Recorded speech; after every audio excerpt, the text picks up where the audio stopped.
Vamos abrindo as nossas Bíblias no Salmo 22.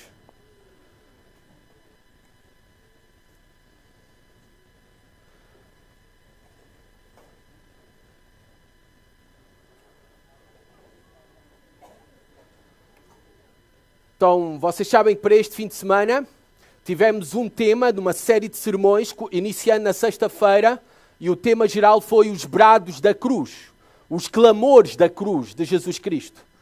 No total foram 7 brados, e nós vimos na sexta-feira 2 brados, e hoje iremos ver mais um brado de Jesus Cristo na cruz. Não iremos olhar para os 7, iremos deixar para os outros anos.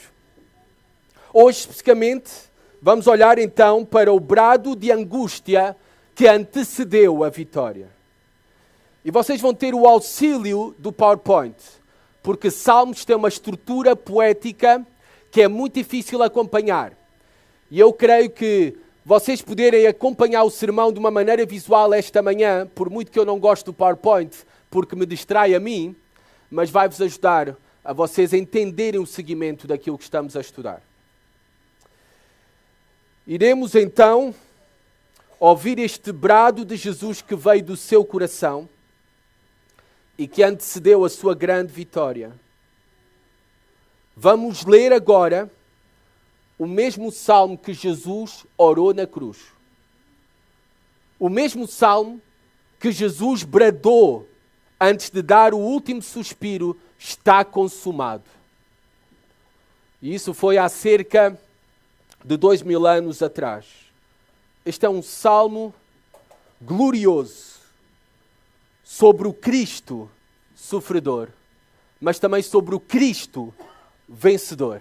Aquilo que celebramos de uma maneira especial nesta Páscoa. Eu não consigo pensar em leitura mais apropriada para esta manhã que o Salmo 22. Eu vou pedir para fazermos a leitura que se coloquem de pé aqueles que podem, por favor. Aqueles pais com crianças ao colo, não se preocupem, descansem, não se sintam constrangidos a fazê-lo. Mas aqueles que podem, vamos ler este salmo em pé da palavra de Deus, o salmo número 22. Diz assim a palavra de Deus: ao mestre de canto, segundo a melodia corça da manhã, salmo de Davi. Deus meu, por que me desamparaste? Porque se hajam longe de mim a salvação as palavras de meu bramido. Deus meu, clamo de dia e não me respondes. Também de noite, porém não tenho sossego. Contudo, tu és santo, entronizado entre os louvores de Israel. Nossos pais confiaram em ti, confiaram e os livraste. A ti clamaram e se livraram. Confiaram em ti e não foram confundidos. Mas eu sou verme e não homem, opróbrio dos homens e desprezado do povo. Todos os que me veem zombam de mim, afrouxam os lábios e meneiam a cabeça. Confiou no Senhor, livre-o ele, salve-o, pois nele tem prazer. Contudo, tu és quem me fez nascer e me preservaste, estando eu ainda no seio de minha mãe. A ti me entreguei desde o meu nascimento. Desde o ventre da minha mãe, tu és meu Deus. Não te distancies de mim, porque a tribulação está próxima, e não há quem me acuda. Muitos touros me cercam, fortes touros de Bazã me rodeiam. Contra mim abrem a boca, como faz o leão que despedaça e ruge. Derramei-me como água, e todos os meus ossos se desconjuntaram. Meu coração fez como cera, derreteu-se dentro de mim. Secou-se o meu vigor, como um caco de barro, e a língua se me apega ao céu da boca. Assim me deitas no pó da morte. Cães me cercam, uma súzia de malfeitores me rodeia. Traspassaram-me as mãos e os pés. Posso contar todos os meus ossos. Eles me estão olhando e encarando em mim. Repartem entre si as minhas vestes, e sobre a minha túnica deitam sortes. Tu, porém, Senhor, não te afastes de mim. Força minha, apressa-te em socorrer-me. Livra a minha alma da espada e das presas do cão a minha vida. Salva-me das fauces do leão e dos chifres dos búfalos. Sim, tu me respondes. A meus irmãos declararei o teu nome. Cantar-te-ei louvores no meio da congregação. Vós que temeis o Senhor, louvai-o, glorificai-o. Vós todos, descendência de Jacó, reverenciai-o. Vós todos, posteridade de Israel. Pois não desprezou, nem abominou a dor do aflito, nem ocultou dele o rosto, mas o ouviu quando lhe gritou por socorro. De ti vem o meu louvor na grande congregação. Cumprirei os meus votos na presença dos que o temem. Os sofredores hão de comer e fartar-se. Louvarão o Senhor os que o buscam. Viva para sempre o vosso coração. Lembrar-se-ão do Senhor e a ele se converterão os confins da terra. Perante ele se prostrarão todas as famílias das nações. Pois do Senhor é o reino. É ele quem governa as nações. Todos os opulentos da terra hão de comer e adorar. E todos os que descem ao pó se prostrarão perante ele. Até aquele que não pode preservar a própria vida. A posteridade o servirá. Falar-se-á do Senhor à geração vindoura.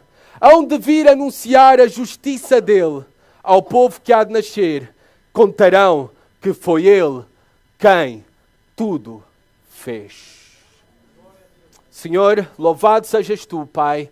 E agora, Senhor, faz com que brilhe sobre as nossas almas a glória do teu Filho, Senhor e Salvador, Jesus Cristo, neste momento, em cada uma das nossas almas aqui presentes, Pai, por meio da tua palavra.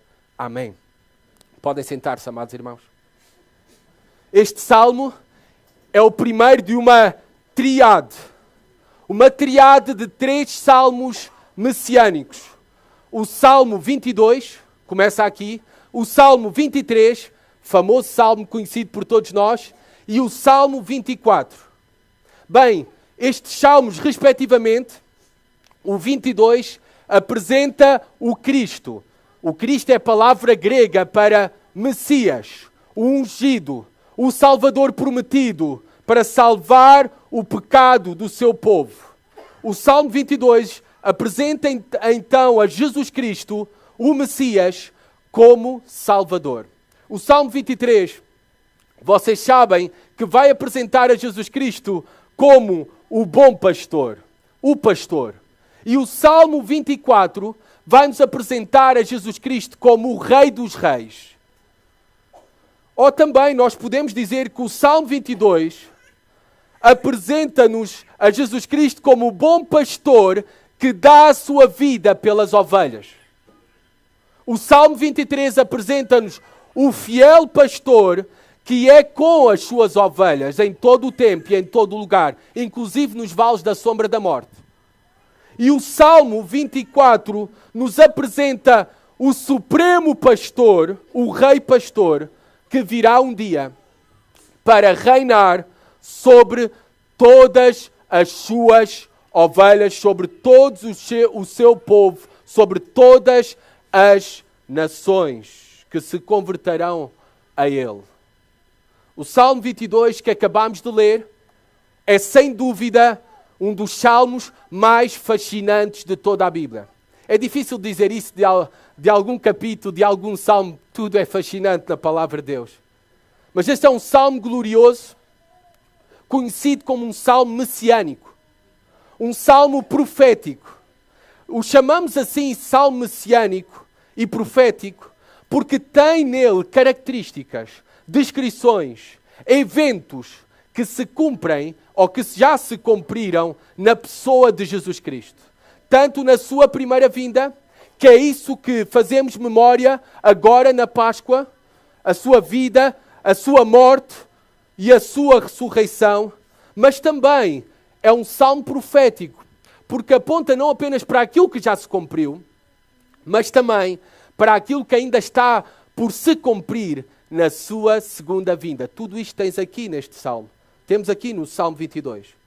É um salmo que se pode dividir facilmente de duas formas. Primeiramente, nos apresenta o Cristo sofredor. E isto nós vamos ver do versículo 1 até ao versículo 21. O Cristo sofredor, o sofrimento do Messias. Depois, do versículo 22 até ao final do Salmo, até ao versículo 31, nos apresenta o Cristo vencedor. O Cristo que ressuscitou. O Cristo que reina e reinará para todo o sempre.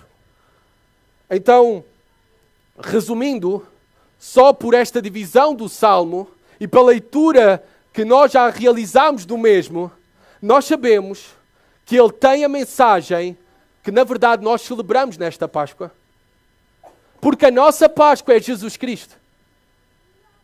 A nossa mensagem, não somente na Páscoa, mas a mensagem que nós temos e pregamos, que a Igreja tem, a essencial e fundamental mensagem é sobre o sofrimento, a morte e a ressurreição, o triunfo de Jesus Cristo.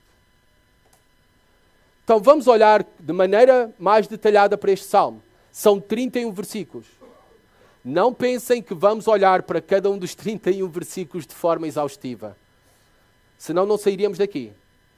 Dá para fazer uma série de um mês de sermões só neste salmo. Mas vamos então olhar e mergulhar neste salmo para ver a glória do Evangelho. A glória de quem é Cristo.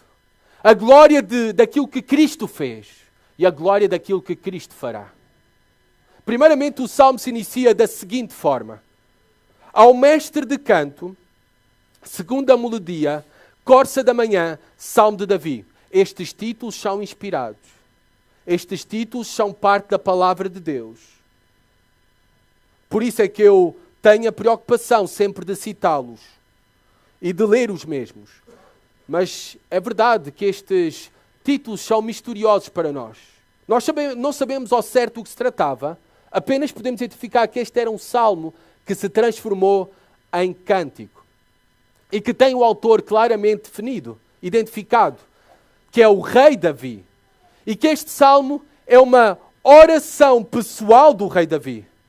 Talvez, não sabemos, nem temos como saber, talvez uma oração que resultou de todas as perseguições que Davi sofreu às mãos de Saul, especificamente. Mas nós não temos como ter a certeza.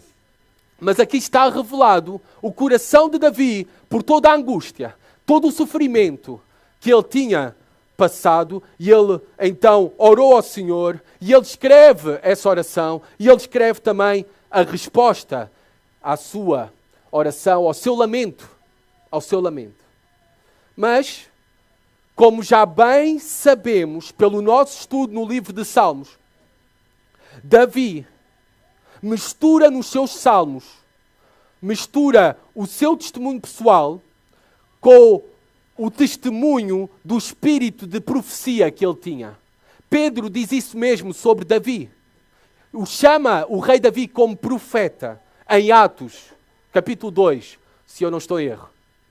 Mas Pedro ali chama a Davi, identifica a Davi como profeta. Então, ele escreve os salmos num testemunho pessoal daquilo que aconteceu na sua vida, mas também no espírito de profecia. É por isso que este salmo, facilmente nós podemos identificar que vai além de Davi, que não é sobre Davi, e que, na verdade, ele aponta para Jesus Cristo. Este é o propósito profético deste salmo. Logo ao início da leitura do salmo, se tu prestaste atenção, ele começa da seguinte forma: Deus meu, por que me desamparaste? Lembram-se quem citou estas mesmas palavras? O próprio Senhor Jesus Cristo. Na cruz do Calvário. Eli, Eli, lama sabachthani. Deus meu, por que me desamparaste? Vamos então mergulhar nestas primeiras palavras do Cristo sofredor. Porque do versículo 1 ao 5 ele nos é apresentado como aquele é o Cristo sofredor porque foi abandonado por Deus. Foi abandonado por Deus. Ele foi desamparado na cruz. Deus meu, por que me desamparaste? Porque se acham longe de mim a salvação, as palavras do meu bramido. Este foi o salmo que Jesus orou na cruz há cerca de 2000 anos atrás. O que realmente ocorreu aqui? O que é que realmente ocorreu na cruz? O que é que realmente ocorreu com a Trindade, com Deus o Pai, com Deus o Filho e o seu relacionamento? Quando Jesus Cristo profere estas palavras, já tenho ouvido com cada coisa, através destas palavras, que quem morreu foi Jesus o homem, não foi Jesus o Deus. Isso não é certo. Eu já vou tentar explicar isso melhor para vocês. Como é que Deus pode morrer? Esperem, já vamos obter a resposta. Se diz também que ali houve uma separação, uma desintegração da Trindade. Bem, se separou das duas umas, ou se desintegrou as pessoas da Trindade, ou Jesus Cristo deixou de ser Deus, ou então houve nessa altura específica não um único Deus, mas dois deuses. O que é que ocorreu então? Bem, é um mistério para nós. Essa é a resposta mais fácil. Não é de admirar que o famoso reformador protestante, Martinho Lutero, ao contemplar este texto, tenha ficado aflito com este mistério. Ele ficou em aflição. Exclamando até, Deus abandonando Deus, nenhum homem pode compreender isso. Deus abandonando Deus, nenhum homem pode compreender isso. É certo que nós não podemos entender perfeitamente e plenamente todo o mistério da cruz. Desta obra sumamente maravilhosa, assombrosa e poderosa que foi necessária para a nossa salvação. É por isso que o Evangelho, é por isso que a mensagem da cruz deve ser o alvo de todo o nosso estudo, de todo o nosso conhecimento. É por isso que essa mensagem é o fundamento de toda a nossa alegria. É por isso que a cruz é a nossa glória, a nossa única glória. É por isso que a cruz, Jesus Cristo crucificado, é o nosso sermão, é a nossa mensagem. Anunciamos o Cristo sofredor que garantiu a salvação dos homens. Não vamos aqui suavizar o que ocorreu neste momento na cruz. Ao dizer que apenas morreu a parte homem, isto é suavizar aquilo que ocorreu neste momento. Não vamos diminuir a glória de que o homem Jesus morreu, mas também Deus morreu, porque Ele é o Deus homem. Esta união hipostática, duas naturezas, numa só pessoa. Antes que pensem que eu sou herege, porque estou a olhar para os vossos olhares, pensem comigo qual é o significado da morte nas Escrituras. O significado da morte nas Escrituras é separação. Separação. A separação do corpo e do espírito. Isso é morte. E aqui também, a condenação eterna, a morte eterna, é a separação das almas de Deus para todo o sempre. Amados, então pensem comigo, que o Deus homem efetivamente morreu. Homem morreu porque o seu espírito se separou do seu corpo. Mas também a sua alma, houve um momento misterioso para nós, que se separou de Deus o Pai. O eterno morreu, porque Deus abandonou o seu Filho. Quando Ele estava ali, a carregar todos os nossos pecados, Deus o Pai virou-lhe o rosto. Quando Ele estava ali, a carregar todos os nossos pecados, Deus o Pai não estava a ser favorável com Ele. Separou dele de todo do seu favor. E a única coisa que o Filho recebeu, e isso é morte, foi a ira de Deus. Por isso a morte eterna é nós recebermos e bebermos a ira de Deus para todo sempre. Aquilo que aconteceu ao Filho. Ele despejou sobre ele o cálice da ira. O cálice da ira de Deus. Até à última gota. Isso que levou Jesus a estar em agonia, horas antes, no jardim do Getsemane, clamando, Pai, se possível, passa de mim este cálice. Porque ele sabia o terrível momento que iria ser este. E que foi este. O cálice da ira de Deus. Em certa maneira, Jesus experimentou o que é a realidade do inferno. Por ti e por mim. Para que tu não tenhas que experimentar. A realidade do inferno é que o cálice da ira de Deus será despejado sobre homens e mulheres por toda uma eternidade.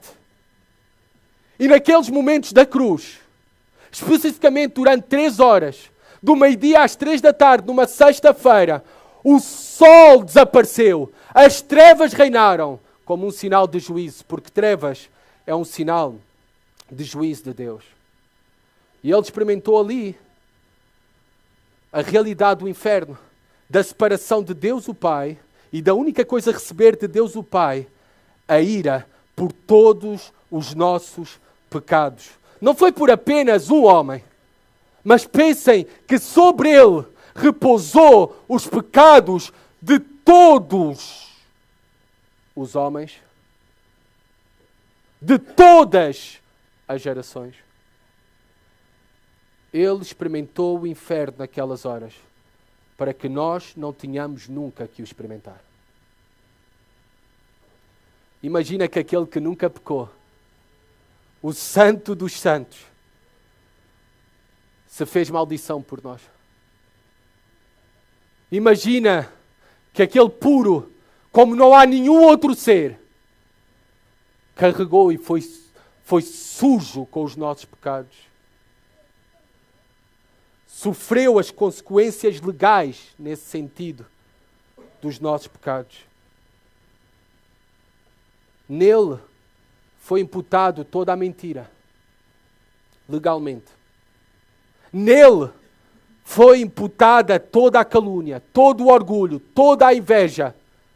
Nele, legalmente, foi imputado todo o adúltero, todo o violador, todo o abusador de crianças, todo o assassino. E eu só não sou mais específico aqui, porque há crianças aqui presentes. Como Paulo diz em 2 Coríntios 5, 21, aquele que não conheceu o pecado, ele o fez pecado por nós, para que nele fôssemos feitos justiça de Deus. Glória a Deus! Grande amor nós recebemos. Grande Salvador é Jesus Cristo. A sua angústia foi incomparável. Não é só apenas que foi uma angústia moral, uma angústia emocional. Foi uma angústia espiritual, uma angústia existencial. A sua angústia foi incomparável. E por isso se ouviu o maior clamor de agonia alguma vez proferido. Deus meu, por que me desamparaste? Tu reparaste numa coisa interessante? Sempre que Jesus Cristo se dirigiu a Deus, sempre o tratou como Pai. Na cruz, nesta hora, Ele não o trata como Pai e trata como Deus. Porque o rosto do Pai estava voltado. O Pai não pôde contemplar a maldição do Filho, o pecado do Filho.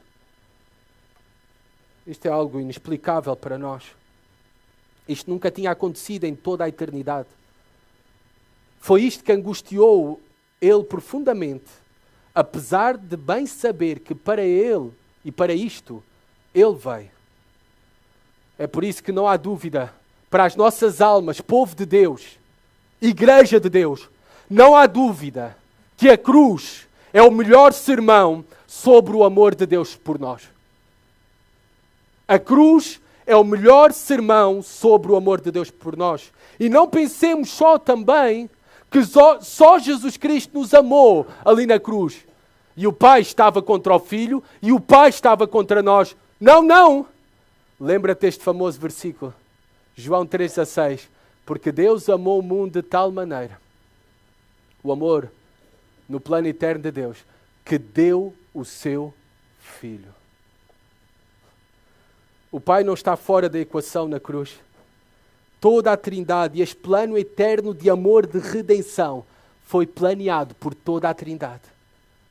Toda a Trindade estava de acordo, toda a Trindade participou, executado sim por pessoas diferentes.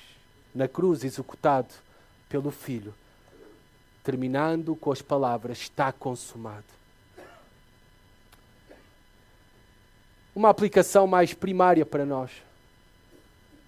Mesmo angustiado, em grande maneira, com angústia física, com angústia moral, com angústia existencial, com angústia espiritual, mesmo angustiado, a sua alma buscou a Deus. Que grande lição para nós.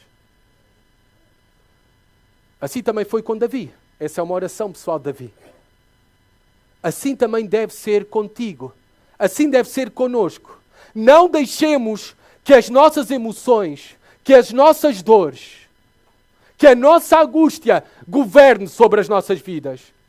Nós temos de buscar a Deus e nos apegar a Deus, tal como fez Davi e tal como fez perfeitamente o Filho de Jesus Cristo para o nosso exemplo. Na angústia não é para abandonarmos a Deus. Na angústia é para buscarmos a Deus, apegarmos a Deus. Mesmo até, como no versículo 2, vocês podem ver, orações não respondidas. Deus meu, clamo de dia e não me respondes. Também de noite, porém, não tenho sossego. À semelhança de Davi e à semelhança de Jesus Cristo, desde o jardim do Gênesis até à cruz, as orações não foram respondidas. No imediato. No imediato. E isto também pode ser uma realidade para nós. Por muito que queiramos ou peçamos a Deus, pode ser que Ele se tarde aos nossos olhos em responder. Mas isso não quer dizer que as nossas orações nunca serão respondidas. Nós conhecemos o final deste salmo. Nós sabemos que as orações foram respondidas. Por isso, se estás a sofrer, se estás angustiado, o que quer que seja, continua a orar. Não desistas. Continua a buscar a Deus. Com a promessa que o acharás. Aguarda, espera em Deus. Preserva. Até que Deus também responda às tuas orações. Responde com fé. Mesmo na crise e na angústia. Nós vemos aqui Jesus a dirigir-se a Deus como Deus meu, Deus meu. E no versículo 2, novamente, Deus meu. Respondeu com fé Davi. Respondeu com fé o nosso Senhor Jesus Cristo. Também nós vivemos pela fé. Porque sem fé é impossível agradar a Deus. Não vivemos por aquilo que sentimos. Pelas nossas emoções ou pelas circunstâncias. Nós vivemos pela fé. Deus meu. Deus meu. Apega-te a Ele. Apeguemo-nos a Ele. Porque Ele é tudo aquilo que nós temos. Versículo 3 a 5. Depois deste lamento inicial, nós vamos ver algo interessante. Sempre que há um lamento neste salmo, há uma oração, uma súplica expressando confiança em Deus. E há esta mistura aqui. Reparem, no versículo 3, contudo tu és o santo, entronizado entre os louvores de Israel. Nossos pais confiaram em ti, confiaram e os livraste. A ti clamaram e se livraram, confiaram em ti e não foram confundidos. Que o Senhor nos dê esta mesma fé de Davi. Esta fé também do Filho de Deus, de Jesus Cristo. Que mesmo em profunda angústia, sofrimento, sentimento de abandono e desamparo por parte de Deus, ele ainda afirma que Deus é o único santo digno dos louvores do seu povo. Davi mistura aqui nas suas orações a lamentação, e há lugar para a lamentação nas nossas vidas, à semelhança de Davi, à semelhança de Jesus Cristo, mas deve haver aqui também expressões de confiança no Senhor pela fé. E é isto que é a vida cristã, no fundo, a nossa vida. Nós oscilamos também entre lamentação e confiança e fé, entre nos sentirmos abandonados por Deus, mas também em termos a Deus como tudo para nós. Versículo 4, no meio das suas lamentações, Davi responde com confiança. Os nossos pais confiaram em ti, confiaram e os livraste. Por isso eu também vou confiar. É como que ele está a fazer memória do passado da sua vida, para pregar à sua própria alma, para que confie em Deus. Bem, esta é uma lição para ti, se estás a sofrer e em angústia. Se te sentes abandonado e desamparado por Deus, lembra-te do passado. Lembra-te, sobretudo, até, não apenas do passado na tua vida, do que Ele tem feito por ti. Isso é bom, mas lembra-te também do que Ele tem feito na história do Evangelho. Lembra-te, sobretudo, naquilo que Ele fez na cruz por ti, por amor. Lembra-te e confia no seu amor e na sua fidelidade. Foi isso mesmo que fez Davi? Quando o céu estiver em silêncio, ou quando sentires que o céu está em silêncio para ti, lembra-te que Ele já falou bem alto no passado. Lembra-te. Tem confiança que este Deus, que cumpriu as suas promessas, que enviou o seu Filho Jesus Cristo no passado, em nosso favor, para a nossa salvação, lembra-te que Ele é com todos aqueles que confiam nele. E que Ele é por ti, é contigo, e que jamais te abandonará. Mantém a tua confiança intacta em Deus. É isso que nós vemos em Jesus Cristo em todo o momento, em todo o tempo. Ele abraçou a cruz. Ele abraçou a cruz com confiança no plano eterno de Deus, o Pai. Ele não fugiu da cruz. Ele não clamou por ajuda aos anjos na cruz. Ele não se escondeu quando teve a oportunidade de o fazer. Ele não foi empurrado para a cruz ou obrigado para a cruz. Na verdade, ele voluntariamente entregou a sua própria vida. Nós sabemos qual foi o último brado de Jesus Cristo na cruz? Está consumado. Até no momento exato da sua morte, quem tinha o controle não era os soldados romanos, não eram os judeus, era o próprio Cristo. O próprio Cristo deu a sua vida. Ele veio para cumprir a vontade do Pai. Amados irmãos, vamos seguir o exemplo de Jesus Cristo porque temos o mesmo Espírito de Cristo em nós. Se estamos em Cristo, unidos a Cristo pela fé, se Ele é o nosso Senhor e Salvador, tenhamos também essa confiança que nós vemos em Davi e nós vemos perfeitamente em Jesus Cristo. Lembremos-nos da fidelidade de Deus no passado e, sobretudo, prega à tua própria alma o seu grande amor expresso por ti na cruz. Na verdade, a Páscoa deve ser todos os dias relembrado por nós aquilo que aconteceu numa Páscoa há cerca de 2000 anos atrás. Nós vemos que o Cristo sofredor foi abandonado por Deus e Ele foi de maneira específica também humilhado por Deus. Aqui vamos ver rapidamente algumas coisas a partir do versículo 6. Do versículo 6 ao 8, nós vemos que Ele foi humilhado e desprezado ao extremo. Versículo 6, mas eu sou verme e não homem, opróbrio dos homens e desprezado do povo. Reparem como Jesus Cristo foi tratado e considerado o glorioso Deus, o eterno Deus, o sustentador de todas as coisas. Foi considerado naquela cruz como um verme. Vocês sabem o que é um verme, crianças? É uma larva. É uma larva, uma lagarta. O pior dos animais. Dos mais baixos. Mais desprezíveis.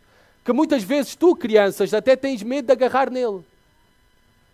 Assim foi considerado Jesus Cristo naquela cruz. Até pelo seu pai, que lhe voltou o rosto. Lhe voltou o rosto. Pelos homens que o tinham como opróbio, como uma desgraça. Uma desgraça. Envergonhado, humilhado, um desgraçado, um maldito. Porque era isso que era maldição. Estar na cruz pendurado. Maldito todo aquele que for colgado, pendurado no madeiro. Desprezado. Esta palavra é inútil. Foi assim que os homens o consideraram, o rejeitaram, não lhe fizeram caso. Tudo isto, ele foi humilhado por Deus, para nós sermos um dia exaltados. Para isso o Filho teve que ser humilhado.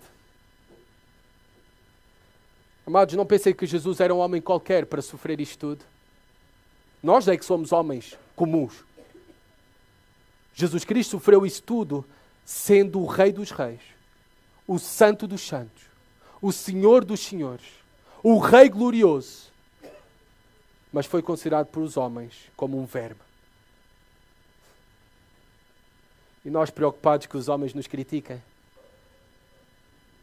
E nós ofendidos quando alguém nos diz algo de mal sobre nós. Olhemos para Jesus Cristo. Pelo menos, nunca fomos tratados desta forma. Nem nunca até seremos tratados desta forma por Deus e pelos homens. Porque Ele foi tratado assim pelos homens e até o Pai lhe virou a cara. E Deus nunca nos irá virar a cara, porque virou ao seu Filho Jesus Cristo. Mensagem gloriosa do Evangelho. Todos os que me veem zombam de mim, afrouxam os lábios e meneiam a cabeça. Bem, nós temos isso relatado claramente em Mateus 27, 39, em Marcos 15, 29, em Lucas 23, 35. Eu vou ler só para vocês Lucas 23, 35. O povo estava ali e tudo observava. Também as autoridades zombavam e diziam: salvou os outros, a si mesmo se salve, se é de facto o Cristo de Deus, o escolhido. Ele foi zombado, desprezado pelos homens. Os anciãos, os escribas, os principais sacerdotes não ficaram apenas satisfeitos com a sua morte. Ainda mesmo num estado moribundo de Jesus Cristo, num estado de vergonha, de maldição, ainda assim quando ele estava pendurado na cruz, os principais religiosos daquele tempo aproveitaram essa condição moribunda de Jesus para escarnecer dele, para o provocar, para o ridicularizar sem piedade.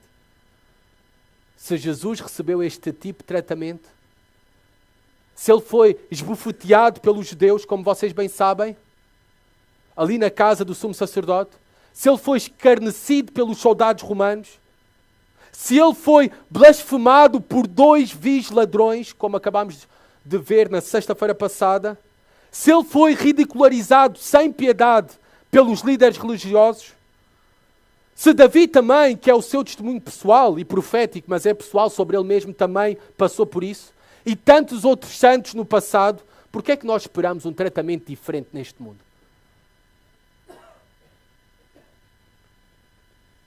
Paulo diz que, de facto, todos os que desejam viver piedosamente em Cristo Jesus serão perseguidos.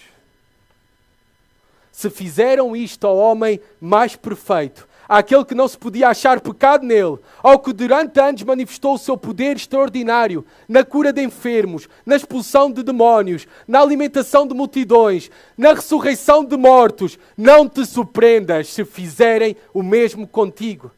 E se é por causa da nossa união com Jesus Cristo, por sermos cristãos, pela nossa fé, consideremos o mesmo desprezo deste mundo, os ataques deste mundo, as ameaças deste mundo, consideremos como glória, como honra, porque estamos unidos a Jesus Cristo.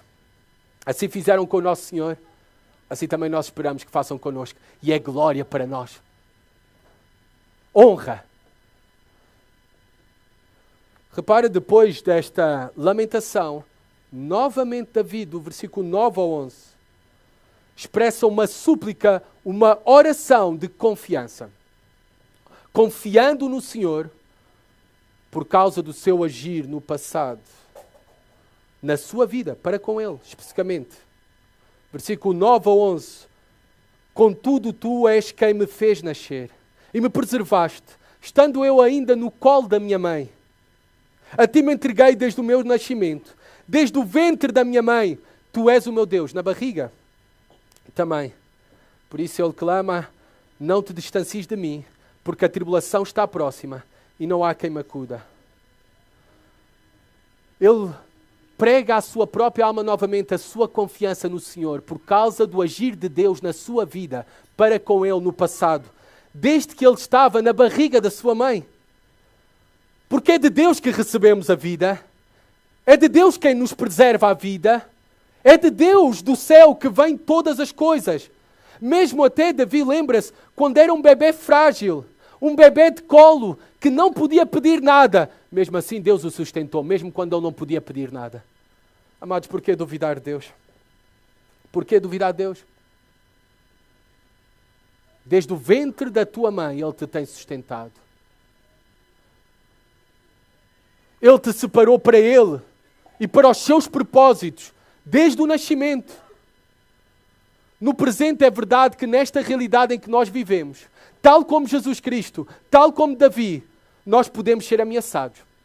Nós podemos estar em aflição. E Jesus Cristo disse que seríamos afligidos, que neste mundo teríamos aflições. Nós até, talvez, a condição da tua alma é de desespero. Desespero. Mas lembra-te como Davi, de quem cuidou de ti, quando nem mesmo tu podias fazer algo por ti. Ele cuidou de ti. Quando tu eras um bebê de colo. Quando tu estavas na barriga da tua mãe. Lembra-te quem te sustentou quando nem ainda podias pedir algo a Ele. E Ele o fez gratuitamente. Estás aqui e estares aqui a ouvir a mensagem do Evangelho sobre Jesus Cristo e o que Ele fez. Não é obra do acaso. Se tu és salvo em Jesus Cristo, não foi uma coincidência. Não foi pelos teus méritos. Mas sim, é o milagre mais extraordinário do amor e da graça de Deus por ti. Conduzindo desde o teu nascimento para que possas conhecer o seu Filho como teu Senhor e Salvador. Amados, eu relembro do passado da minha vida e vocês devem se relembrar também, como Davi o fez, e do passado das vossas vidas. Eu sou órfão, não nasci num lar cristão. A minha madrasta na altura estava num dia, ao acaso, por coincidência, que não é, mas providência, a assistir à televisão. E lá estava a passar um programa da Aliança Evangélica Portuguesa, que falava de um acampamento cristão. E a minha madrasta me inscreveu neste acampamento, onde eu ouvi pela primeira vez o Evangelho. E até ao ano passado, eu era o único salvo da minha família. Agora, graças a Deus, o meu irmão mais novo também. Este é o milagre da graça do Senhor, da providência do Senhor. E vocês também têm esse mesmo testemunho. Relembrem-se do milagre que vocês são. O que eu testemunho aqui olhando para vocês é um milagre. Vocês tinham tudo para dar errado, mas dão certo por causa do grande amor e a graça de Deus nas vossas vidas. E aquele que começou a boa obra em vocês, Ele prometeu que irá completá-la até ao dia de Jesus Cristo. Seguindo, ele foi afligido especificamente por Deus de maneira atroz, nas mãos dos homens. Reparem no versículo 11, ele clamou, não é? E o clamor de Jesus não foi respondido na carne, na cruz. Deus o Pai se distanciou de Jesus e o fez para se aproximar de nós, ou para que nós nos aproximemos a Ele. Um momento solitário, sem amigos para o acompanhar. É isso que nos diz o versículo 11, na parte final. Não há quem me acuda. Lucas 23:49 diz que os seus conhecidos, os seus amigos, a sua mãe, estavam ao longe a ver todas as coisas. Solitário ali, sem amigos para o acompanhar, sem a sua mãe e sem o seu Pai Celestial. Tudo isto ele suportou, afligido por Deus, unicamente para que Deus nos recebesse e nunca mais se distanciasse de nós. Sabemos que esta oração do versículo 11, Deus respondeu. Ao terceiro dia, que é aquilo que celebramos num domingo, e todos os domingos, não é só no domingo de Páscoa, Jesus Cristo ressuscitou. Deus o Pai o levantou dos mortos. Jesus Cristo ressuscitou. Deus respondeu à sua oração ao terceiro dia. E ao responder à sua oração, respondeu favoravelmente a todos nós. Versículo 12, 13, 16, 20 e 21. Agora de uma maneira bem breve. Nós vemos aqui animais mencionados, não é? Touros, cães, leões, búfalos, chifres com chifres. Tudo isto é uma linguagem poética, metáforas, para se referir tanto a judeus como a gentios. Reparem no versículo 2, que fala de touros de Baçã, muitos touros me cercam, fortes touros de Bazã me rodeiam. Nós sabemos que aquela região, na atual Síria, era uma região onde haviam muitas manadas de gado, em estado semi-selvagem. E na verdade era uma região muito fértil, por isso ideal para gado, ideal para ter boas vacas para bom churrasco. A palavra Bazã significa planície fértil, sem pedras. E por isso era uma zona de grandes manadas de gado. Esta referência a touros, depois no versículo 13, a leões, é para mostrar a ferocidade dos homens, a agressividade dos homens para com Jesus Cristo. Cães também, cães selvagens, é uma referência dupla, não apenas à ferocidade dos homens, mas cães era uma referência aos gentios. Os judeus tratavam os gentios como cães, animais impuros, animais que na verdade viviam nos depósitos do lixo e andavam em matilhas a procurar vítimas.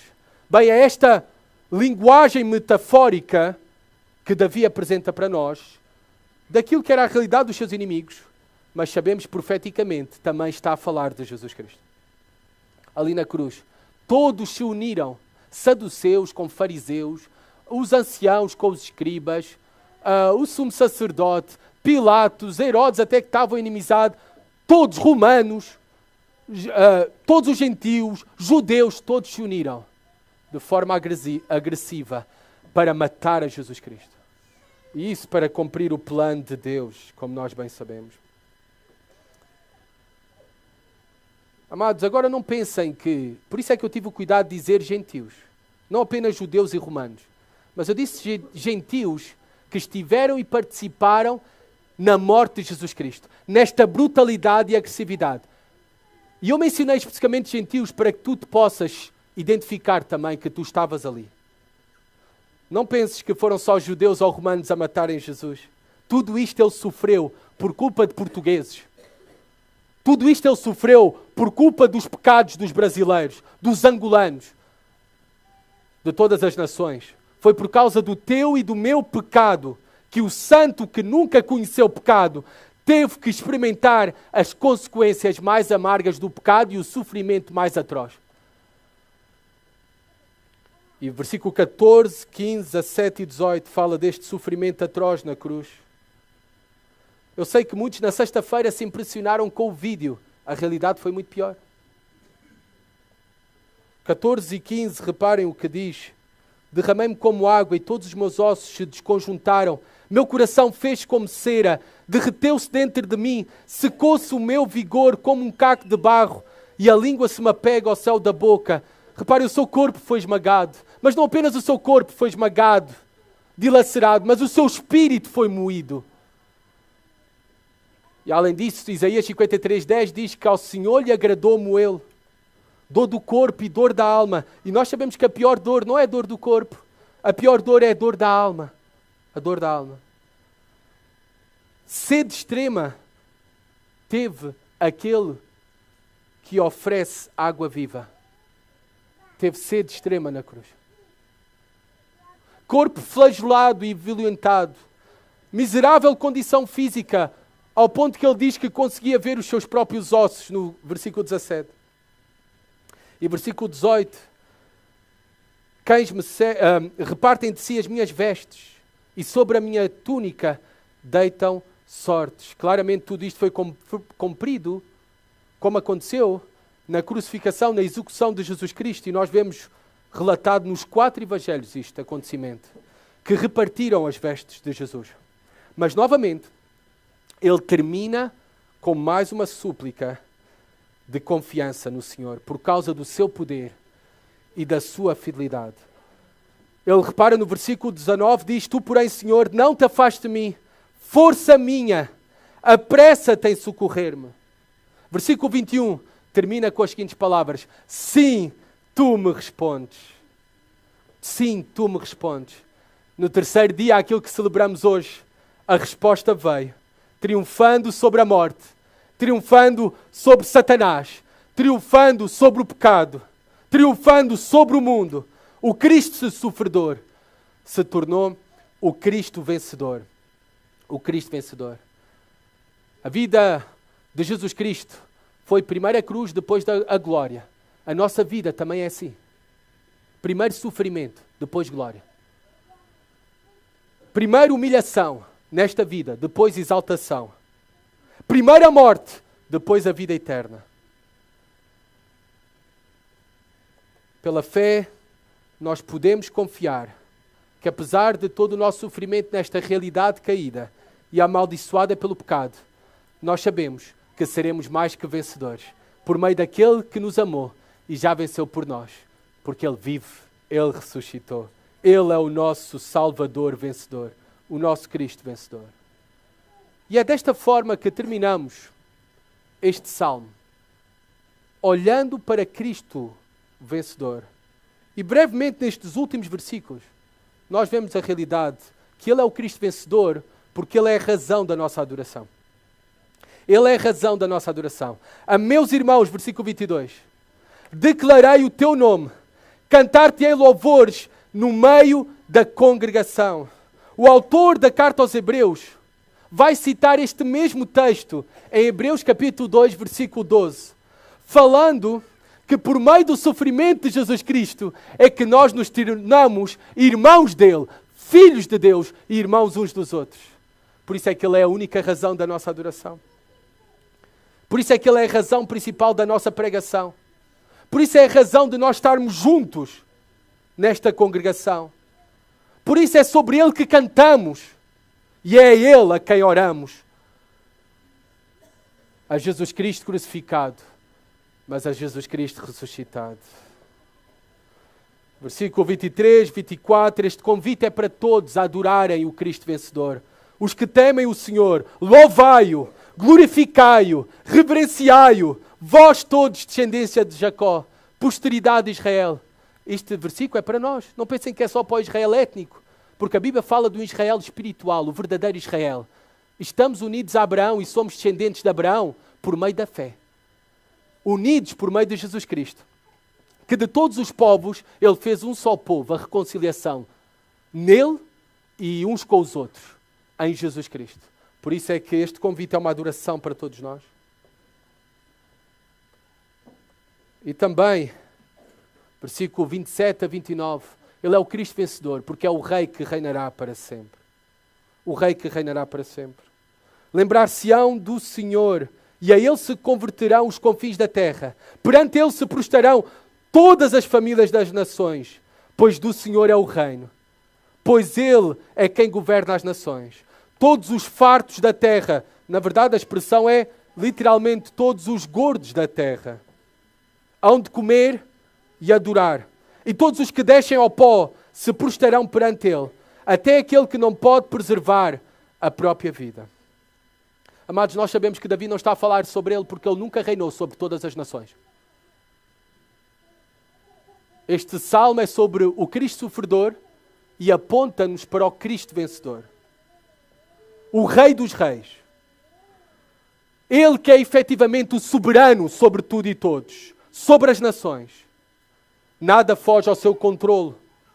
Ele reina sobre todos os homens por meio do seu povo. Ele já reina sobre todas as nações por meio da sua igreja, que é composta de todas as nações, judeus e gentios. Mas também é a promessa que um dia Ele voltará, a promessa da segunda vinda. E Ele reinará também na terra sobre todas as nações. Isaías 2,4 diz: julgará entre as nações e repreenderá muitos povos. Ele é o Cristo vencedor, porque é o Rei dos Reis. É o Rei que reinará para sempre. Amados, tudo isto sobre o Cristo vencedor, sobre o Cristo sofredor, sobre o Cristo vencedor. Ele é o Cristo vencedor e devemos terminar desta forma, que é aquele que deve ser anunciado a todos. Reparem como termina o Salmo, versículo 30 e 31. A posteridade o servirá, falar-se-á do Senhor à geração vindoura. Hão de vir anunciar a justiça dele, e ao povo que há de nascer contarão que foi ele quem o fez. Amados, vocês sabem que esta palavra, quem o fez, é traduzida da seguinte forma também: quem o consumou. Vocês lembram-se quais foram as últimas palavras, o último brado de Jesus Cristo na cruz? Está consumado. Ele é o Cristo vencedor, que consumou todas as coisas e a nossa salvação naquela cruz, confirmando o mesmo a nossa salvação por meio da sua ressurreição. E por isso agora temos uma responsabilidade de anunciar a todos o Cristo sofredor e o Cristo vencedor. Aquele que consumou todas as coisas, consumou a nossa salvação. É nossa responsabilidade anunciar o Evangelho a todos. É nossa responsabilidade passar fielmente o Evangelho às novas gerações. É responsabilidade tua, pai, tua mãe, mas também é responsabilidade da igreja. Esta comissão de fazer discípulos de Jesus Cristo é uma comissão para os pais, mas é uma comissão também para a igreja de fazer discípulos. E a igreja e os pais cooperando para contar às novas gerações sobre o Cristo sofredor, sobre o Cristo vencedor, sobre a mensagem do Evangelho. Contarão que foi Ele quem tudo consumou, quem o fez. Se há uma missão para nós, igreja, pensem comigo, é anunciar a Jesus Cristo. É anunciar a Jesus Cristo. Esta é a nossa missão como cristãos. É muito bom os pequenos almoços das mulheres. É muito bom as pizzas dos adolescentes. É muito bom os churrascos dos homens. Isto é bom para a comunhão. É prazeroso e benéfico. E não devemos deixar essas coisas. É muito bom a variedade de programas que temos à nossa disposição nesta igreja, nesta comunidade, para o nosso crescimento espiritual. Mas, amados, não nos esqueçamos qual é a missão principal das nossas vidas. Os nossos recursos principais, os nossos maiores esforços e os nossos melhores devem ser separados e apoiados para a pregação do glorioso Evangelho, para anunciar a Cristo crucificado e ressuscitado. É para isso que ainda estamos aqui, igreja. O Cristo sofredor garantiu, resumindo o sermão numa frase, o Cristo sofredor garantiu a nossa salvação e deve ser anunciado a todos. A todos. Tu que estás aqui e que ainda não abraçaste este Cristo sofredor, este Cristo vencedor, eu tenho uma advertência séria para ti. Se Deus não poupou o seu próprio Filho naquela cruz, se o seu próprio Filho Jesus Cristo, sendo Deus, se angustiou de ter que beber o cálice da ira de Deus, o que achas que acontecerá contigo? O que achas que acontecerá contigo? Como é que achas que será essa realidade da separação eterna de Deus? Que tu possas fugir da ira vindoura. Porque será terrível, amigo. Será terrível, amiga. E deixa dizer que a mensagem do Evangelho não é que a solução está dentro de ti. A solução está fora de ti. A solução está em abraçares a Jesus Cristo como teu Senhor e Salvador pessoal. Essas são as boas notícias que acabaste de ouvir. Ele é oferecido para ti. Que tu possas hoje abraçá-lo de todo o teu coração, pela fé. Para nós que acabamos de ouvir mais uma vez o glorioso Evangelho, refletimos mais uma vez sobre o Cristo sofredor, sobre o Cristo vencedor, sobre a nossa missão. É esta mesma missão que fomos chamados a cumprir. O nosso cristianismo não é para um domingo de manhã. Não é para um dia de Páscoa somente, uma vez ao ano. Paulo, em 2 Coríntios 5,15 diz: e ele morreu por todos, para que os que vivem não vivam mais para si, mas para aquele que por eles morreu e ressuscitou. Amados, nós vivemos para Jesus Cristo. É para isso que nós vivemos e respiramos. É para o anunciar. É para cumprir esta grande comissão, custe o que custar. É para o adorar aqui na terra e convidar outros a juntarem-se a nós em adoração a Ele. Não podemos esquecer e negligenciar a nossa chamada missional, de anunciar a Jesus Cristo a todas as nações, de fazer discípulos, de plantar igrejas e de ir às nações para anunciar Cristo crucificado e ressuscitado. Vamos, com a ajuda do Senhor, renovar o nosso compromisso com Ele, para que assim seja nas nossas vidas, nas nossas famílias, na nossa igreja. Oremos. Senhor, obrigado pela glória refletida na cruz sobre a Tua grande salvação, o Teu grande amor, graça e misericórdia por nós, Pai. Não podemos ficar indiferentes a Jesus Cristo. Se de facto temos experimentado já o Teu amor e Te amamos, Senhor, então, Senhor, que vivamos para Ti, Pai. Que vivamos para Ti a cada dia. Que o nosso propósito seja Te agradar, Pai. Seja Te servir, Senhor. Seja anunciar a Jesus Cristo. Seja pregar o Evangelho, fazer discípulos, Pai. E glorificar o Teu nome, Senhor, nesta nação e nas nações, Pai. Ajuda-nos, Senhor. Ajuda-nos, Pai. A podermos viver desta maneira que é digna e Te glorifica, Senhor. Como só Tu és digno de ser glorificado, Pai. Por tudo aquilo que Tu fizeste por nós, Pai.